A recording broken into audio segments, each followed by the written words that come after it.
She has worked with challenged youth and their families, teaching, counseling, and leading for over 40 years in K-12 education, as well as developing and directing an adolescent outpatient program for substance-involved youth and their families. Through these experiences, Lynn has gained a deep knowledge of the challenges of children of alcoholics and of family systems as they relate to addiction and to the process of recovery. She is a strong supporter of the 12-step recovery. Please join me in welcoming Dr. Lynn Malinoff. I'm going to start by just saying that I've worked with children of alcoholics my whole career. I'm a special education teacher by trade. I'm now at the university. I run after-school time programs for youth who need a safe place to go. And so it turns out that many of those kids live in family systems that are not that functional. So I'm still in the mix, but now I'm mostly working with the adults who work with those kids and mostly working on educational solutions to all of that. So that's who I am. Okay, so that's a picture of me with Claudia Black. Has anyone ever heard of the book? It's really an old book now. It Will Never Happen to Me. And it's a wonderful book. She wrote it when she was young in her career. She's my age, so you can figure out my age kind of, right? So she's been at this for a really long time. She's still doing the work. And I had the pleasure, really the joy of spending time with her again this past summer at a conference. And at that time, I was really grilling her about the current state of working with children of alcoholics and what's happening in the schools. And really, there's not much happening in the schools anymore. It's really, it's quite frustrating and a little bit sad. So whether or not that will rebound, probably not currently, because it's all attached also to funding. But for many, many years, there was a lot of funding in the schools, and there were programs for these kids. So now there are things like our after-school programs, and what we do is we create a safe space, which gives them 2.5 hours a day of being in a safe environment where they can find their voice and find out who they are and what they're interested in. So I'm still kind of doing the work, but not quite as directly. I bring up Claudia Black because, she was one of the early pioneers in the movement about children of alcoholics. I'll be talking about alcoholic systems today. My experience really is mostly with children of alcoholics and kids who then have drug and alcohol problems. So just to give you that background. When I did talk to her about programming, I want to mention this because it was really profound. She said to me, if we can create a safe place for these children or for these families, that alone allows people to begin to heal. So just think in terms of what it's like to have a safe space to be in, especially for those who might be from these family systems. That's my family. I figure if I'm talking about family systems, I should show you that I have one. I have a couple kids. They both, one got married a couple months ago. The other one's getting married next month, so that's good. And these are my parents who are now 91 and 94.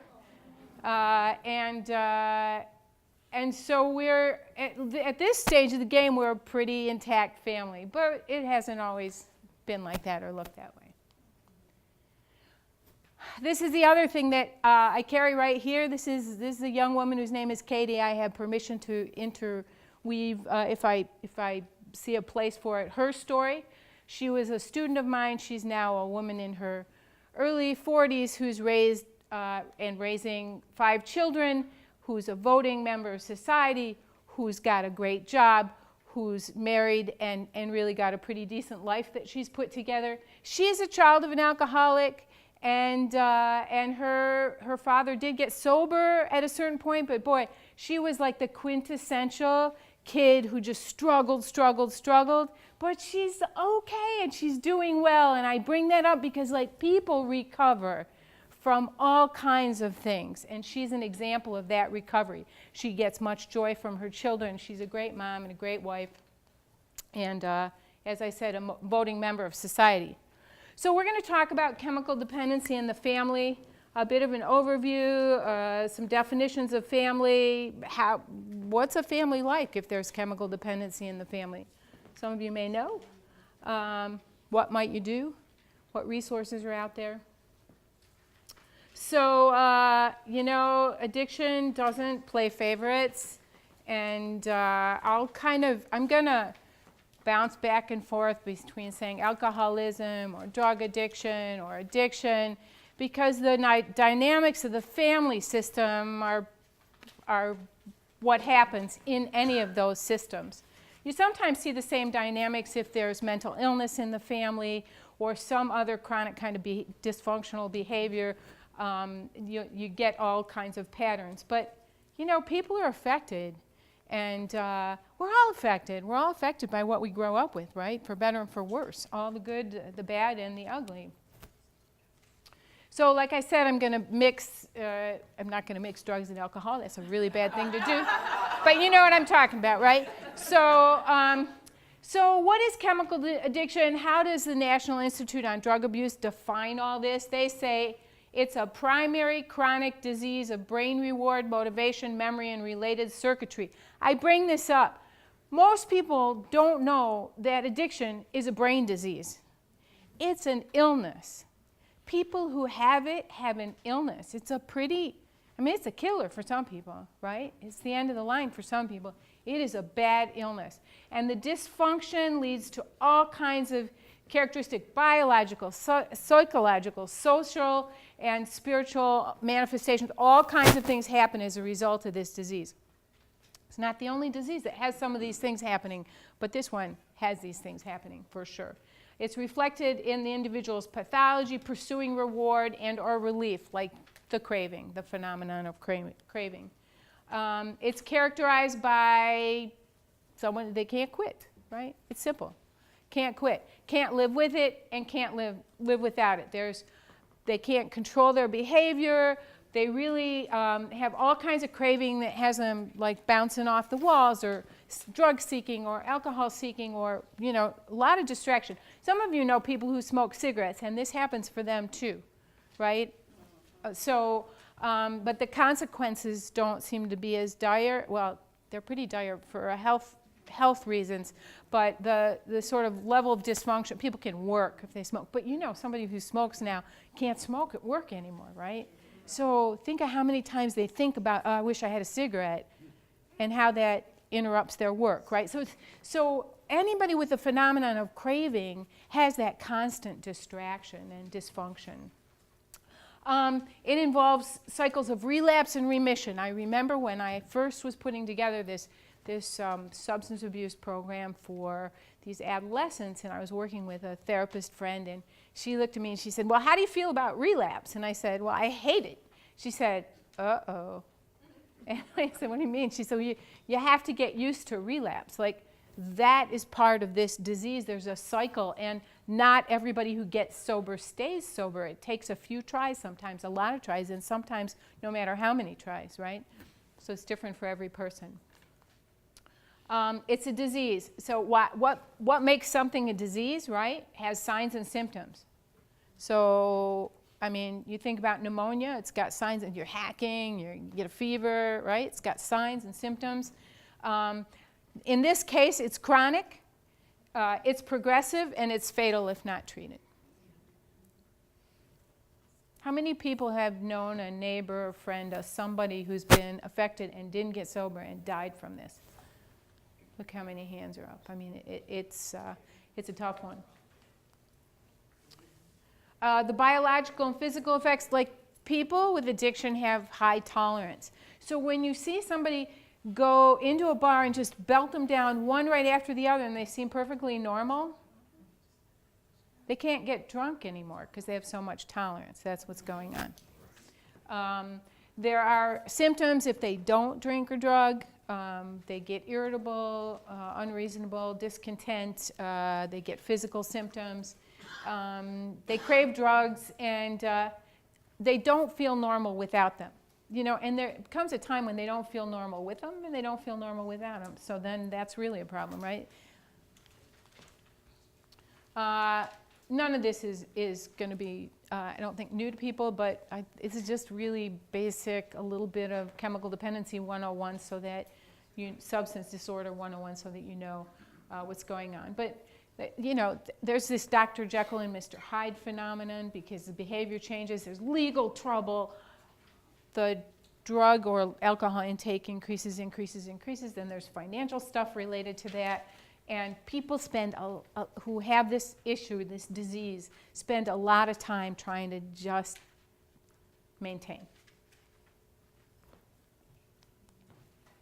Now, this last one I didn't mention, continued use despite negative consequences. So somebody goes out, goes to the bar, gets a little looped, and gets in a car and gets a DUI, and never drinks again. They're not an alcoholic, okay? But the person who gets a DUI and then says, I'm never picking up again because, I can't afford to get another DUI. They're going to throw me in prison. And then a day, a week, 2 weeks later, they're drinking again. So despite that negative consequence, which is really serious, they keep going. And of course, there's psychological effects. It's like their mind ain't right. You know what I mean? It's just not right. It doesn't work so well. Their moods are real affected by whether they're using, not using, how much they're using. They can't imagine life without drinking or drugging. And they have lots and lots of obsessive thoughts. And again, that's that drug-seeking thing and that craving. And their primary relationship is with the alcohol. Again, it's chronic. Eventually it just becomes routine. Spend a lot of time with all kinds of consequences. It just keeps going. And it's progressive. So there are stages. And I'm not going to go into any of that tonight. But there's an early, middle, and late stage. I mean, there are ways to know where people are at with their use. And that is true with cancer and other diseases, right? So it's a disease. And it's fatal. If it's not treated, people overdose, they get in car accidents. It's not always recorded as an addiction, by the way, when people die from this. It's recorded as fell off a roof, right? And hit their head. There can be other reasons that they put in there, but really the person's been drinking or drugging and it's a consequence of their use. Car accidents, violence, overdoses, suicide, the list goes on. And like I said, it's a brain disease. And I think that's really hard that was really hard for me, someone who's I'm not an alcoholic, I'm not an addict, I don't have any of those other behaviors. I like alcoholics a lot, though. I have this other thing. I like addicts. But to wrap my head around the idea that this is something about their brain is a real hard one. So one way it was explained to me by a physician is that if you give an addict, like an addict gets their tooth pulled, right, and you give them a painkiller, and you give them the painkiller, and they just kind of want to go clean the garage, go dancing, right? Well, I take a painkiller and I want to puke, I need to go to sleep, I can't drive. That's the normal response to a painkiller because their brain does not do the same thing with that chemical that my brain does with it. I don't know if that helps anybody, but that always helped me understand it better. So it's a family disease, and it's whether the alcoholic's a parent, a kid, some other family member, takes hostages, right? And that's one of the missing pieces that sometimes gets left behind, is talking about those people who have been taken hostage by someone with a disease. Now, the person is not intentionally taking the other people hostage. It's the dynamic of this disease that creates the situation. So this is out of the big book of Alcoholics Anonymous. There's a lot of really great 12-step literature if you're really interested in learning about sort of the origins of that and some of the real wise people who have created 12-step environments in which people can get sober. People who live with the family disease can go get help. People who smoke can go to a 12-step. There's a lot of 12-step programs. But I pull a few lines out of some of the 12-step literature because I think they explain a lot. The years of living with an alcoholic is almost sure to make any wife or child neurotic. The entire family is to some extent ill. Like if I woke up every day thinking I was going to miss this lecture, that'd be neurotic. Which might happen starting tomorrow. Okay. um, so, I made this slide. I leave it in there. Like, does anybody know who these families are? And when I first met it, I thought, I know all these families, right? And then Bill Cosby's a whole different thing now, and because I've had this slide a long time. But there are versions of family, right? Lots of versions of what families are like, including like kids in their adolescence feeling really disenfranchised or disassociated from their family because there's a lot of dysfunction going on, and they go and find other kids who kind of become their family. Call it a gang, call it whatever. But they do, actually, if you study this thing, like they form their own families because their family isn't giving them what they need. We have non-traditional families. We have parent and grandparents. So when I'm talking about families, I really mean like not just the traditional mom and dad and kids, but there's the extended family and the different ways that families live together and interact together. And if you're part of one of those systems, including being around a lot of friends, and that's your new family, who are dysfunctional, you will be part of that dysfunction, right? So the common features of families are that people take on unique roles, right? So the roles all kind of help balance things out. There are sometimes shared roles, like people backing each other up. And there are rules, spoken and unspoken. There's sets of values and beliefs, and there's shared history. Now that's pretty common in families in general. These are the kind of the traits, the features that come with families. So what happens is that we have systems, and what happens if, like, one of the persons is no longer really fully participating as whatever their role is in the system, you get a level of dysfunction. Now you can see that it's just not the way it was before. You have only to know it was not the way it was before the disease entered the process. And within this process, something happens with one person develops an addiction, someone develops a codependency, and they bring that in, and that repeats itself. So I'm thinking about people who have a grandparent who was a real, let's say, grandparent who's a bad alcoholic, right? And somehow the parents they grew up with were doing all these kind of not so healthy behaviors, but the parents were children of alcoholics, and so what was normal to them is not necessarily a normal family situation and family system in which to function. Does that make sense? Yeah. Because I see people a lot who say, I don't know, there's no alcoholic in my immediate family, but boy, things feel kind of like, blah, and then you start to talk to them, and it's like, well, my grandmother was an alcoholic, and on the other side, my dad's brother was an alcoholic, and then you realize that this two dysfunctional family systems coming together creates a dysfunctional family system.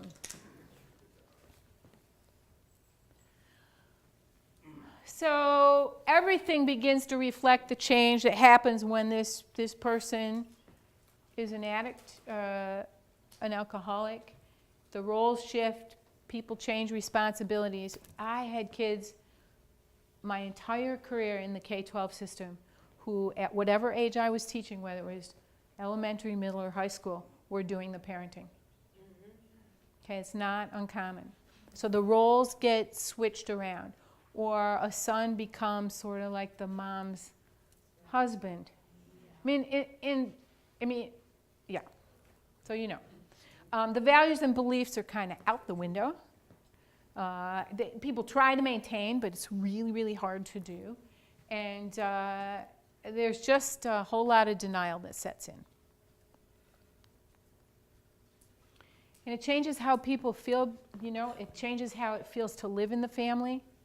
Like things get, as the disease progresses, the family gets crazier, gets more dysfunctional, things start happening that, wow, what's going on here, And how people communicate changes. Sometimes it means they go from talking to each other all the time about things to not talking to each other about anything, right? Or talking in code, or, this is my favorite one, I'm just going to assume you know what the problem is here. I'm not talking about it, right? How family members deal with problems and conflicts, where their priorities are at, that all shifts around. Again, how family members meet each other's needs. Who takes priority? So remember, the alcohol becomes the primary relationship if you have an alcoholic in your family system, whether it's a child or, a teenager or a parent or a grandparent that lives in the house, or maybe a grandparent who's at the house a lot. And how members assume their roles and meet the demands of those roles, it all gets shifted around depending on what's going on in the moment in the house. And how the family members relate to the outside world.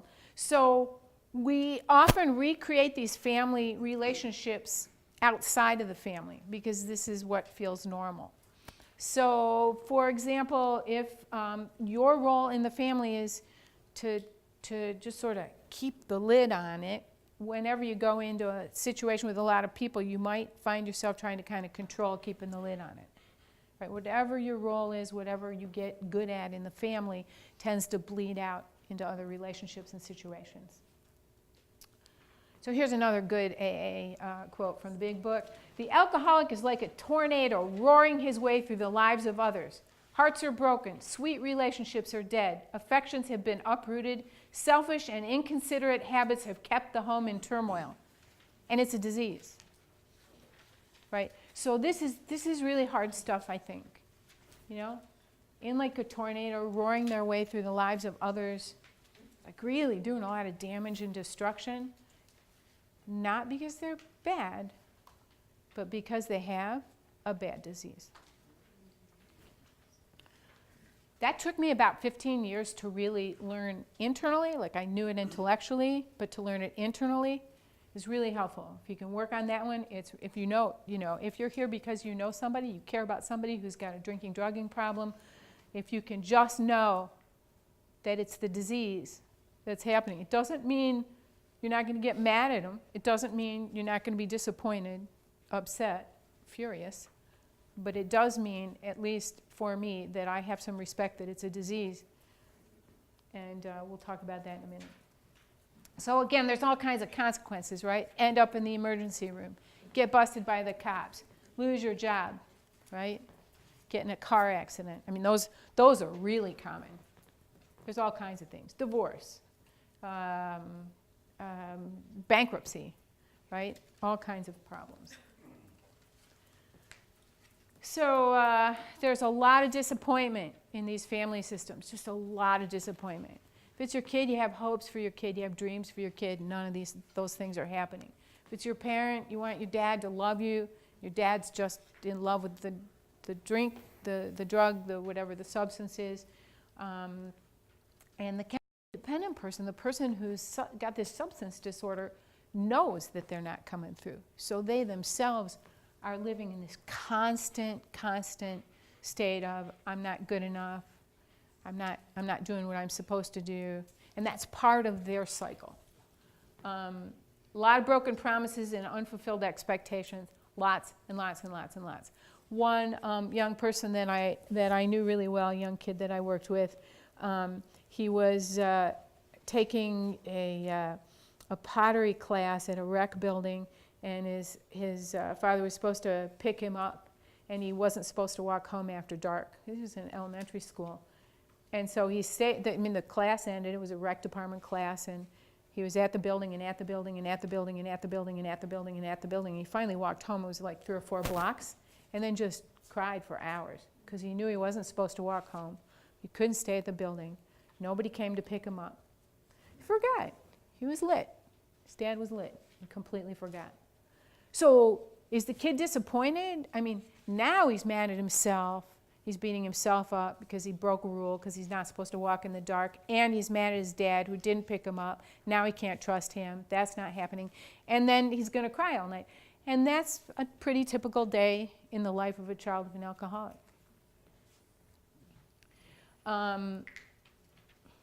So, like I said, the high hopes turn into all kinds of disappointments. Pick a hope, any hope. Watch it turn into a disappointment. So there's, the alcoholic. Everybody dances around the person with a substance disorder. That's part of the dynamic, right? There's a lot of denial and shame. There's inconsistency. There's anger. There's guilt, blame, shame. Lots of resentments that develop. There's some neuroses right there: inconsistency, insecurity, and fear. Okay. That helps. Another quote. It brings misunderstanding, fierce resentments, financial insecurity, disgusted friends and employers, warped lives of blameless children, sad wives and parents. Anyone can increase the list. This was written by an alcoholic who did all these things before he got sober. So this is how denial and shame work, right? This is an apple.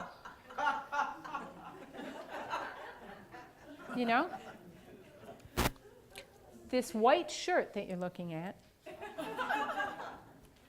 And you can't talk me into anything but that being an apple and this being a white shirt. Because I actually believe that that's an apple and this is a white shirt if I'm the addict. And of course there's a lot of just closing your eyes, try and make it go away. And anger and hatred and all that negativity just bruise and bruise and bruise. There's a lot of guilt and blame.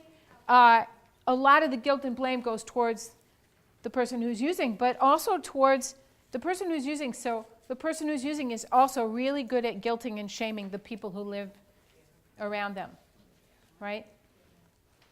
If only you would keep the house cleaner, I wouldn't have to drink. Right? Mom, I have to drink. School makes me so anxious and nervous. I can't do it if I don't drink. Right? So it's always somebody else's fault. There's always a reason. There's always an excuse. And there's a lot of embarrassment, not just for the person who's using. I think they go quietly off and with their embarrassment, but there's a lot of embarrassment for the family. Right? So what is it like to get married and have your dad or your mom show up drunk, or your soon-to-be spouse show up drunk, or lit, or stoned? And there is this Dr. Jekyll and Mr. Hyde thing that happens a lot. But he seems so nice. When he's not using, he's just so nice, so good to be around. Or the flip, I wish he'd take a drink. He's a lot easier to get along with when he's drinking, right? And then there's all the things that you don't talk about, right? So kids are not allowed to talk about those experiences when they go to school, so they don't access help. And if you're the spouse of, you're surely not going to go tell all your friends. And if you're the parent of, you really don't want to talk about it, right? But it's there, and everybody knows it's there. So this is an old metaphor of the elephant in the living room. So there's a lot of resentment, and resentment is real poisonous. It's poisonous to everybody in the family system. It creates all kinds of havoc with everybody. And it is said, I've heard a lot of people say it's like taking poison and you wait for the other person to die. Right? The person you're resentful towards, you wait for them to die. Can everybody think of a resentment they've had towards someone? I mean, it's really like that, because you know what? It's such poison to those who have the resentment, but you figure if you're bad enough and you let them know enough, maybe they'll change, or maybe they'll get better, or maybe they'll just die. It's just not, it gets that crazy. It gets that crazy. Oops. So there are family rules, right? Every family's got a set of rules. In my family, you ate fish on Thursday night, you had a Sabbath dinner on Friday night, and you didn't miss either one of those meals, either. That was the rule. Not just the contents of the meals, but you didn't miss the meals. There were a lot of rules about getting up in the morning and making your bed, and there were rules. There were rules that were talked about, and then there were the ones that my grandmother would give you the stink eye, and you just know you didn't do whatever it was that you didn't do, and she's giving you the message. She doesn't have to say a word. That's based on a rule. Oops. So let me go back. Okay, so there's these rules in dysfunctional family systems. Just about any dysfunctional family system has these rules, but it's very, very, it becomes pretty obvious in families that have substance use going on. First one is don't talk. It's the one I said, kids go to school and they're not going to tell anybody about it. Or you go to, your poker game and you're not going to talk about your wife, getting smashed and face falling in the dinner. Or you just don't talk about it. And then there's the don't trust, which is the story I told you about the kid waiting for his dad to pick him up at his pottery class, and the dad didn't show up. And then the dad says, yeah, be there next week to pick you up. Is that kid going to trust him? No. I mean, because all those dashed promises, we're going to go to the movies on Saturday.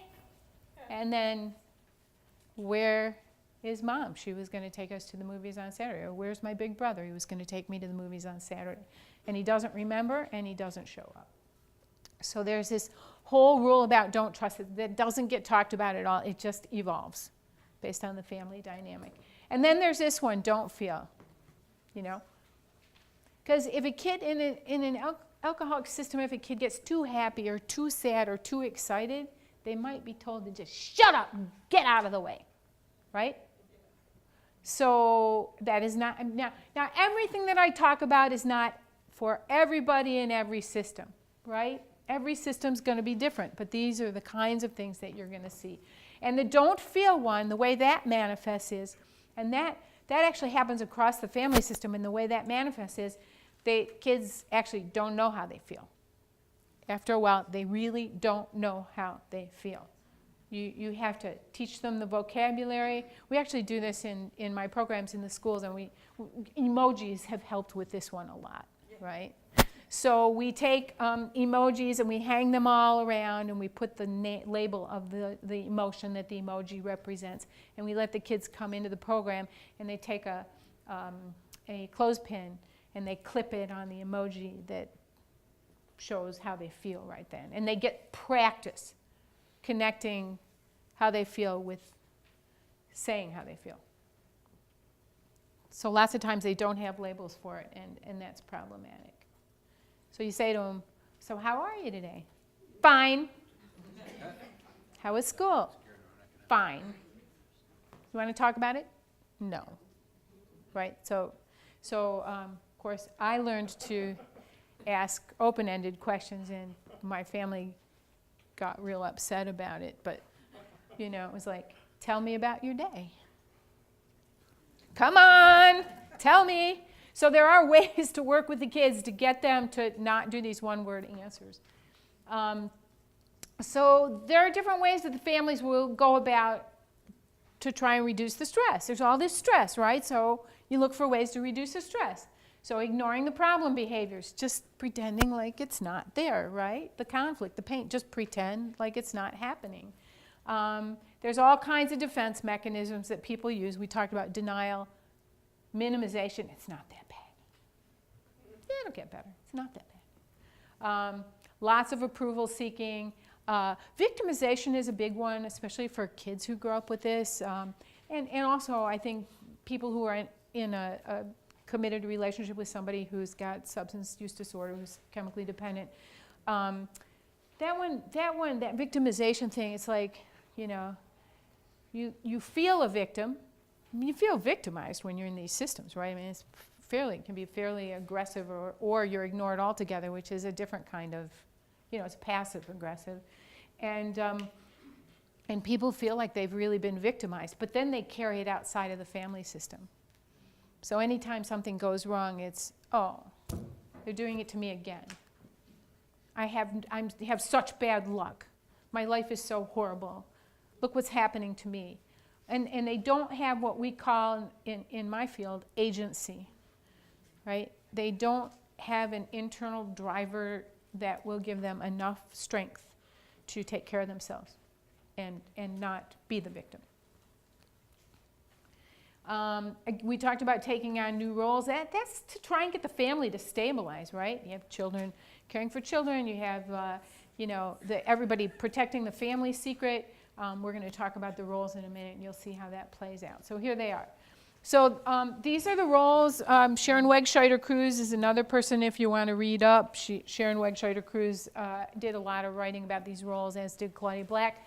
And you see these played out, and I remember when I first learned about these roles, I went, holy cow. I could tell you every kid in every class I ever had that fit these roles in the most classic ways, right?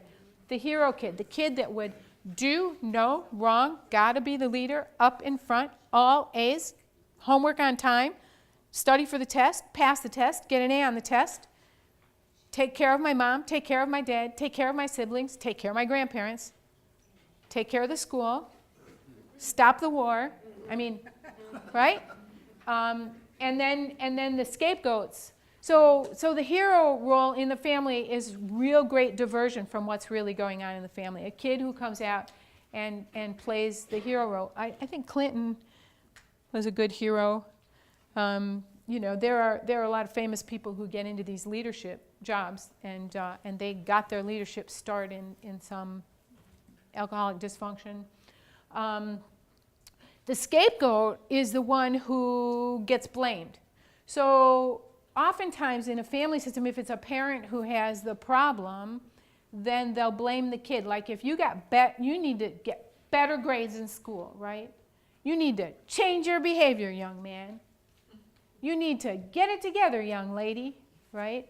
So that kid is scapegoated, and it makes the problem not be with the alcoholic or the addict, but it makes it be with the kid who's acting out, because why wouldn't you act out if you grew up in that family, right? Why wouldn't you act out if you lived around this? What about if you're living with an adult and you're the adult? Can you be the scapegoat? Sure, it's what I said. The food's not hot enough. You didn't pay the bills. Whatever it is, make up some excuse, and it's just kind of, doing this. The lost child is the kid who just goes off in the corner, gets quiet and under the covers, and tries to disappear as quickly as they can when things heat up at home, especially when there's conflict. The mascot is the kid who tells a lot of jokes, drops the one-liners just when things are heating up and about to explode. They say something really funny, or turn their eyelids inside out, or make a fart noise with their arms, or right? They do something to get to distract. And there are a lot of comedians who owe their comedy, success to their alcoholic family members. And then there's the chief enabler. There's almost always a chief enabler. It's sometimes one of the parents if it's a kid, or it's the spouse if it's a spouse. And it's the person who calls in for the person, who's home puking and says, my husband's got the flu, or my wife has the flu, can't come to work today, right? It's okay, honey, I'll take care of that. So that, because they can't, they're on the floor, basically. So there's somebody who's enabling them, somebody who's making excuses for them and doing things for them that they should be doing for themselves. And the definition of enabling is when you get between the person and the consequences of the choices they make. So I think that's really helpful, especially for those who live in a system that's that kind of dysfunction, is to understand that not when you're nice to somebody, you do something for somebody, it's not enabling, unless you're getting between that person and the consequence of their choices. So one example from a gentleman I know whose adult son, is a chronic relapser, is that for a long time his son would be okay for a while, work, pay his bills and whatnot, and then he'd just fall off, and then he'd call and say, can I just have 1 month's rent? And this guy would always pay his son's rent. He doesn't do it anymore, but he did that for a long time, right? That's classic enabling. Because the consequence of his son's drinking is that he can't hold a job. And if he can't hold a job, he doesn't have a paycheck. If he doesn't have a paycheck, he can't pay his rent. So why would he have any motivation to do anything about his drinking if somebody's going to step up and pay his rent? So it just slows the process. If somebody's going to get into recovery, the enabling slows the process down. Slows it down. The hero we talked about, honors student, valedictorian, class president. That doesn't mean that every honors student, valedictorian, and class president has an alcoholic parent. Be sure you don't mix that up. And what are those, super high achievers, a lot of anxiety, never feels like they're enough, but always gets like the top score. It's real interesting. And as an adult, they have this unrealistic sense of control and need to control. A lot of controlling, right? A lot of controlling behavior. Acting a certain way to get a certain response from somebody else, as if they control somebody else's response, since they only control their actions and their attitudes. That's another useful one for people who live in these systems to teach them is, like, you control two things in your life, your actions and your attitudes. But there's a lot of, you just see a lot of people-pleasing behavior in family systems that have a high level of dysfunction where there's a lot of negativity. They just, a kid or a spouse, you just want that other person to love you. And it's pretty hard to accept that the alcohol or the drugs come first in that relationship. So all of these things, the hero offers the family a sense of being okay. My son's valedictorian. What could be bad with my family, right? My kid's off in college getting all A's. What could be bad with my family? My daughter just won a swimming competition. We're fine, right? Here's the scapegoat. So these are my favorite kids. I love them. These are the kids I worked with for many years at the alternative high school. They're the kids who get into a lot of trouble.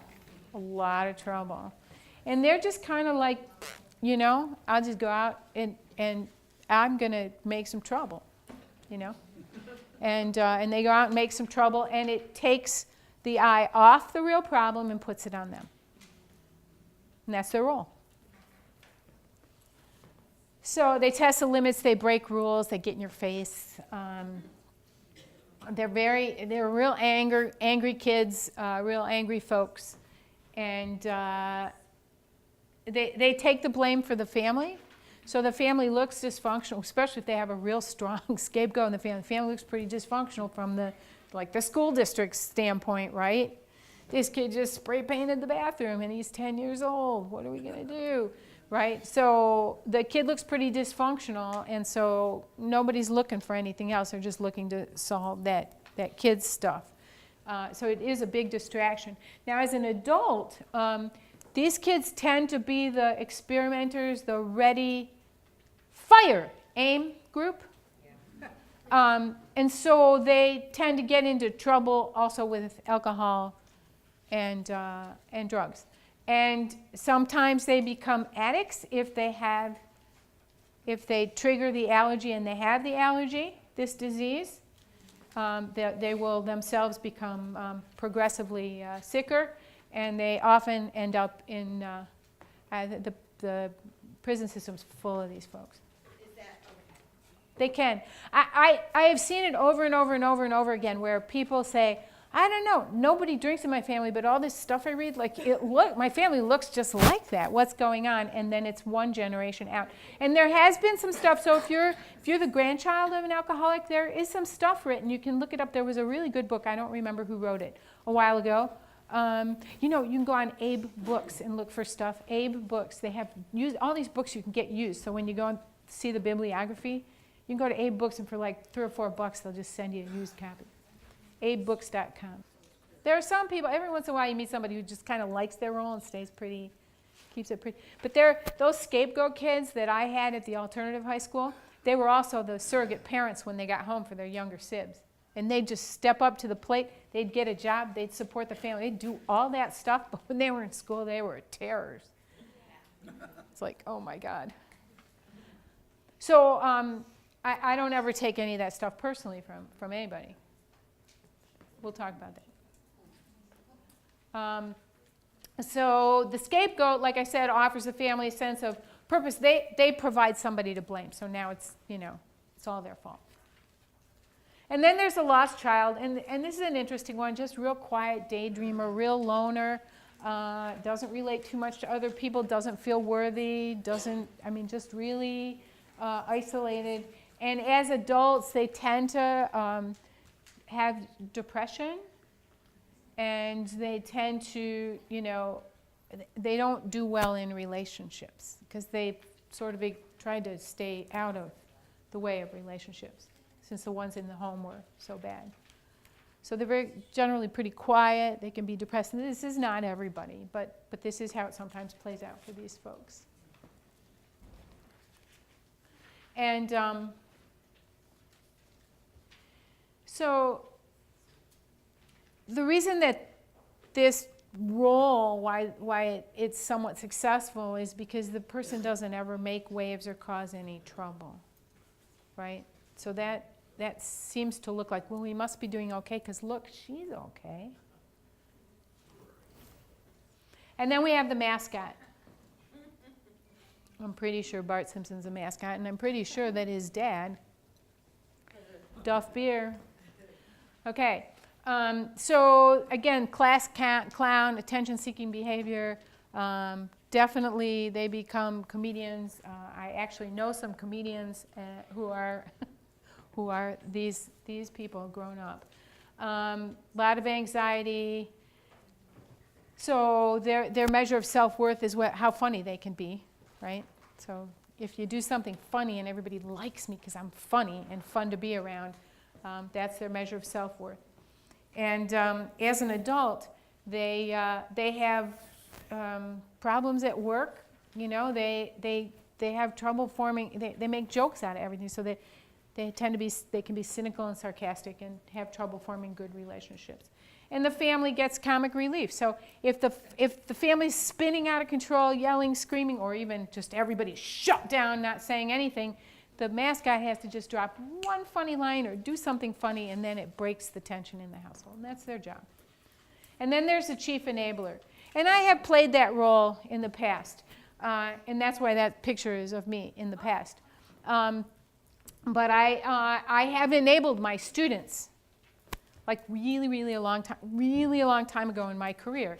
I worked with middle school kids, and I have a lot of stories about things I did as a special education teacher because I thought it was my role to help these kids who were all getting stoned and then missing the test on Friday, so I'd help them make it up on Monday because, of course, I'm the special ed teacher, and they're special ed, and they're special needs, and they should get special accommodations.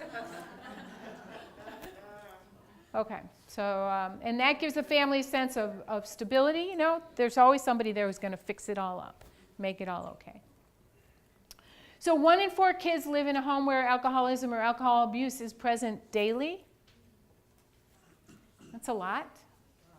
It can be a parent or guardian or a sibling, doesn't have, right? So 1 in 4 kids. 3 times more likely to be verbally, physically, or sexually abused, 4 times more likely to be neglected, 4 times more likely to develop chemical dependency problems of their own. So kids are really severely at risk who grow up in this environment. They have emotional problems, physical health problems, learning difficulties. That's why they were in my classroom for emotionally impaired children. I only had a few, in all my years, I only had a handful of kids who were really legitimately emotionally impaired. They were all like parent impaired because their families had these dysfunctional systems. Now here's the other thing that happens. So if you grow up in one of those families and you're a young man or woman and you go to a party, the school dance, you will find the alcoholic on the other side of the room, and you'll want to not only dance with him, but you'll want to marry him.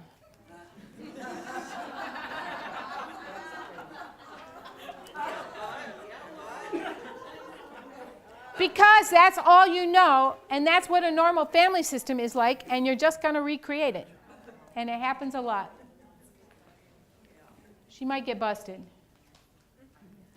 So what if your kid has a problem? These are a couple, I asked parents that I know have kids, some are in recovery now, some are not, to just say what do you have to say about it? I'm going to give this lecture. What do you have to, I'm a qualitative researcher, so this is kind of what I do anyways. But they said, horrible to have an alcoholic husband, way more difficult and confusing to have an alcoholic child. So having a kid is really difficult. Al-Anon helped in the process of helping get him in treatment without blame or shame, and what that person was saying was, she went to Al-Anon and she got out of the way. So it was that thing I said about not enabling. She wasn't doing things for him that would get in the way of the consequences of the choices he was making. And that's how he found his way to getting help. Someone else talked to me about an interventionist. So getting help is really always a good idea if you have a kid with a problem, I think. I had a kid with a problem, my own kid, and we went and got help. And I just said to him, I help kids with problems, but I'm not helping you because you're my kid, so somebody else can help you. I'll pay them, right? It can't be me because I don't have a clear head about my own children. I need help. And then giving your kids, this is from another parent, give them the dignity to experience the consequences, and as parents recognize the consequences is good news. So a kid getting busted, who's this chronic, dope smoking kid, finally gets busted and in the system, they might actually get sober, right? So the getting busted isn't a bad thing. It's a good thing. That's hard to wrap your head around, but that's kind of how this disease works. Kicking her out saved her life. Someone told me to go to Al-Anon. It took me 6 months from the time of kicking her out to go back. Then I got healthy. In the middle of all of it, the important thing for me was recognizing that when things unfold, the consequences of their use and action, those consequences are good news. So see, that's reinforcing what we just talked about. From a recovering young son, God and mom are alike. They both never turned their back on me. Okay, so you cannot turn your back on an addict and still not enable. You can love them and hate their disease. It is possible to do. Requires a little bit of work to get to. I don't need to make the connections for them. Those consequences are motivators. So is there hope? Well, of course there's hope. People get well from this all the time. So what's a family to do? So first you have to develop an understanding and acceptance that addiction is a disease. Love the person, hate the disease, right? It doesn't mean that when they're in their disease, you're going to love what's happening with that person. You're probably not going to like it very much. In fact, it's pretty awful. But it's the disease at work. And therefore, the blaming and shaming, like they're not a bad person, they're a sick person. So it's reframing, right? Reframing how you see that person. So, this is kind of what it feels like to have that in your house, right? You got the whole world on your shoulders, and you're holding it up all by yourself, and it's really heavy. And you wonder how long you can hold on and hold up before you collapse. And this is what it looks like when you're in recovery. That world is still there, and the problems are still there, but there's a whole host of people out there, helping professionals, 12-step recovery programs, who are there to help support you to get through this. This is not something that people can easily get through alone. In fact, I just don't know anybody who has gotten through this alone. I know a lot of people in recovery. I know a lot of sober people. I know a lot of people who didn't get sober, but their families are in recovery. So I've seen it, all kinds of things happen. But for those people who get well, this is their experience. So again, it's a systemic disease, needs systemic treatment. The families have choices, and you can break those unhealthy norms. You get some help to do it, because it's really hard to break unhealthy norms. And it doesn't matter why the roles were developed, they don't have to be maintained. And when you develop those roles as a kid, they're survival. They're not bad things to be. It's what's helping you survive in that family system. They don't play out so well as adults. So the alcoholic may find it hard to establish friendly relationships. They cannot seem to forgive and forget. In time, they will see he is a new man, and in their own way, they will let him know it. From this point on, progress will be rapid. This is from the AA Big Book, and they always, it's very male-dominated still, But it's an old book, and you can substitute any gender you want for any of this. The truth is that that the alcoholic needs some time when they get sober, and that's what I wanted to say, is that alcoholism is a chronic disease, and when people are sober, they are still alcoholics. Oops. So if you're the parent of an addicted child, the spouse of an addict, we talked about it, professional help, happy to talk to people about Al-Anon after the meeting if anybody is interested in that, or Families Anonymous.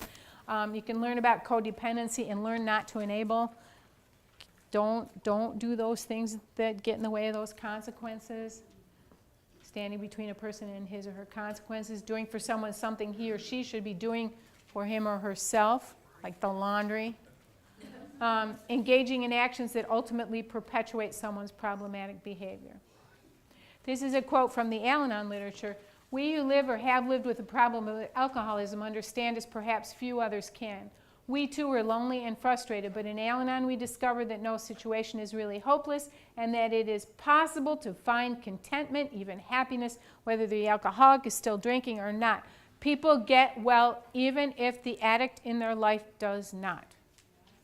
That's a message I want. And carry a Q-tip around, because you know it stands for quit taking it personally. If you're around an addict and they start yelling about something, it's probably not about you.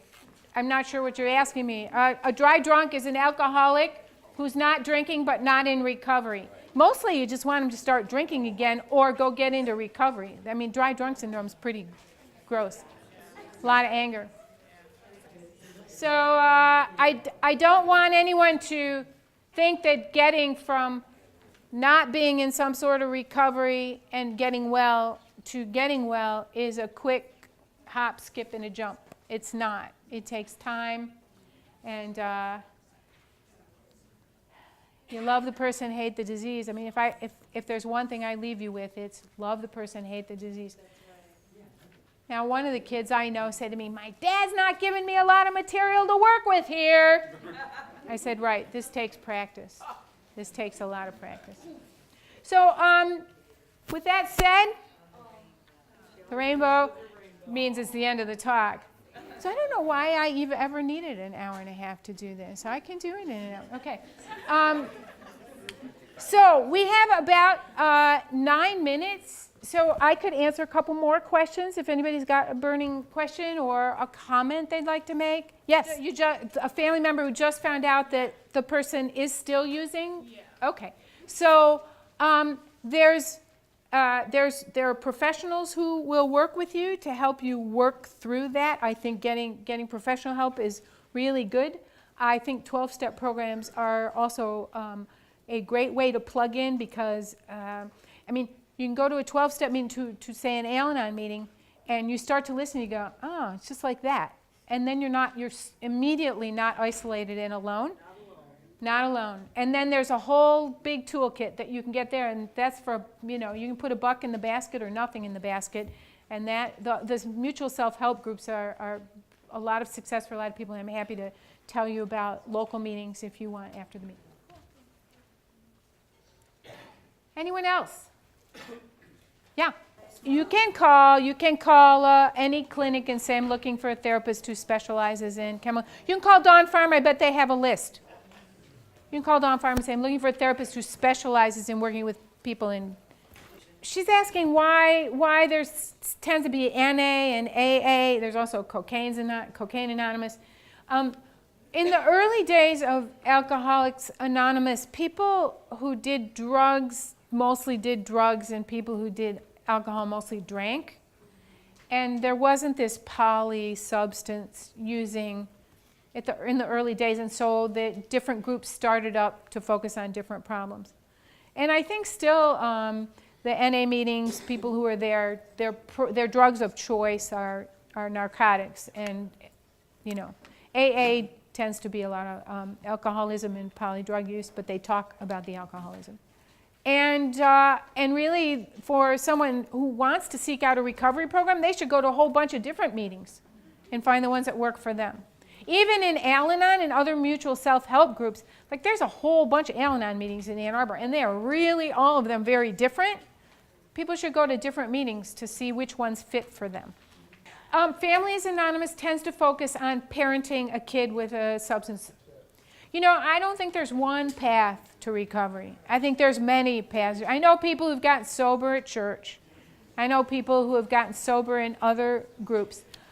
Personally, I don't think you can be an addict and use in moderation. So there are some programs that try and teach you that. So I'm an abstinence-based person.